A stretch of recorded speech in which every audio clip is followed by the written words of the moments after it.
আওয়ামী লীগকে মাঠে ঠেকানোর জন্য তো আমাদের এক হাসনাত আব্দুল্লাহ যথেষ্ট। বিএনপি গত 1 বছরে যে মামলা বাণিজ্য করেছে সেগুলোর স্বীকৃতি মির্জা ফখরুল দিলেন, তাদেরকে জায়েজ করে নিলেন এবং গণভোট বাংলাদেশে হবে। বিএনপি যদি আরো 100 বছরও প্রচেষ্টা করে বাংলাদেশে গণভোট ঠেকাইতে পারবে না। তারা যে দাবিগুলো করতেছে এটা যৌক্তিক এবং ন্যায্য। যদি সরকার এই আন্দোলনের উপর আবার পুলিশ দিয়ে, র্যাব দিয়ে, পেটুয়া বাহিনী দিয়ে কোনো দমন করার চেষ্টা চালায়, রাজপথে ইনশাল্লাহ আমরা একে একে কাঁধে কাঁধ মিলিয়ে ঐক্যবদ্ধভাবে লড়াই করব। যে 8 দলের একটা আন্দোলন চলতেছে, 8 দল আন্দোলন করতেছে, ভালো কথা। তারা যমুনার অভিমুখে লং মার্চ দিয়েছে। যদি তাদের দাবি না মানা হয়, আমরা তাদের আন্দোলনের সাথে সংহতি জানালাম। তাদের দাবি, তারা যে দাবিগুলো করতেছে এটা যৌক্তিক এবং ন্যায্য। যদি সরকার এই আন্দোলনের উপর আবার পুলিশ দিয়ে, র্যাব দিয়ে, পেটুয়া বাহিনী দিয়ে কোনো দমন করার চেষ্টা চালায়, রাজপথে ইনশাল্লাহ আমরা একে একে কাঁধে কাঁধ মিলিয়ে ঐক্যবদ্ধভাবে লড়াই করব। যারা আন্দোলন করছেন আপনাদের কোনো ভয় নাই, আমরা আছি এখনো, আমরা এখনো মরে যাই নাই। আমরা সরকারকে পরীক্ষা করতেছি, সরকার কি করতেছে দেখতেছি, তার মতে গতি। সেখানে যারা 8 দলে রয়েছেন আমরা আপনাদেরকে বলবো, আপনারা এই দাবি আদায় করে ঘরে ফিরবেন, আপনারা এই দাবি আদায় না করে ঘরে ফিরবেন না। এবং গণভোট বাংলাদেশে হবে।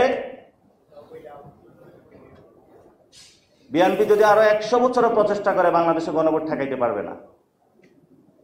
কারণ গণভোট বাংলাদেশের একটি বড় অংশ চায়, যে অংশের তুলনায় বিএনপির নেতা কর্মীরা হলো তুনুকুটি, একদম সামান্য। সফলতা, আপনি এত বড় বাহিনীর সামনে কিছু দলীয় গুন্ডা নিয়ে দাঁড়াবেন কিভাবে? লাঠি নিয়ে দাঁড়াবেন, বাঁশ নিয়ে দাঁড়াবেন, অস্ত্র নিয়ে দাঁড়াবেন। সেটা তো আওয়ামী লীগ যুবলীগ দাঁড়িয়েছিল, পেরেছে তারা? অতীত 1 বছরের শিক্ষা থেকে যদি কেউ না নেয়, তাকে শিক্ষিত করার দায়িত্ব তো এনসিপি আর নেবে না, সেটা জনগণই নেবে। আওয়ামী লীগের লকডাউন এসেছে নাকি? কালকে নাকি তাদের লকডাউন।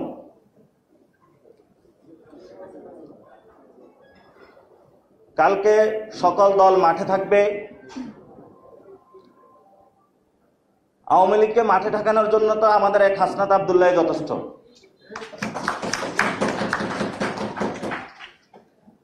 হাসনাত আব্দুল্লাহ আওয়ামী লীগের বাংলাদেশে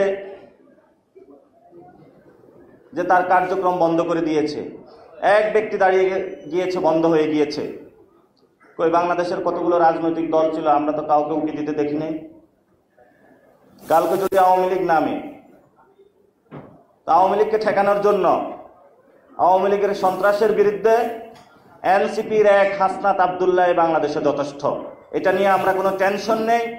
আওয়ামী লীগের বাংলাদেশে মরণ হয়ে গিয়েছে, এখন কিছু দুর্গন্ধ ছড়াচ্ছে, দেশবাসী এটা নিয়ে কোনো আতঙ্কিত হওয়ার কোনো কিছু নেই। আরেকটি খবর এসেছে, আওয়ামী লীগের নাকি মামলা তুলে নেওয়া হবে। মামলা তো তুলে নিয়েছে গত 1 বছর টাকার বিনিময়ে, নতুন করে আর কি তুলবেন? বিএনপি গত 1 বছরে যে মামলা বাণিজ্য করেছে সেগুলোর স্বীকৃতি মির্জা ফখরুল দিলেন, তাদেরকে জায়েজ করে নিলেন।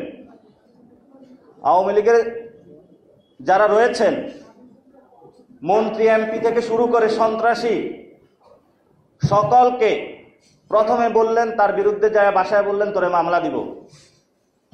বলল ভাই কিছু টাকা দিয়ে দিয়েন না, ঠিক আছে দাও, আগামী ইলেকশনটা ভালো করতে পারবো। তারপর আবার তারা মামলা দিল। মামলা দেওয়ার পরে ইজাহারভুক্ত হবে, বললো আরো কিছু টাকা দেন, ইলেকশন ফান্ডটা আর একটু বাড়াইল। তারপরে তারা আবার থানায় দিল। থানায় দেওয়ার পরে এখানে 2 ভাগ হলো। বিএনপি পন্থী যে আইনজীবী, সে আবার নতুন ভাগ বসাইলো। আরে ভাই আমি আইনজীবী হলে আমিও তো ইলেকশন করব, আমার ফান্ড কই?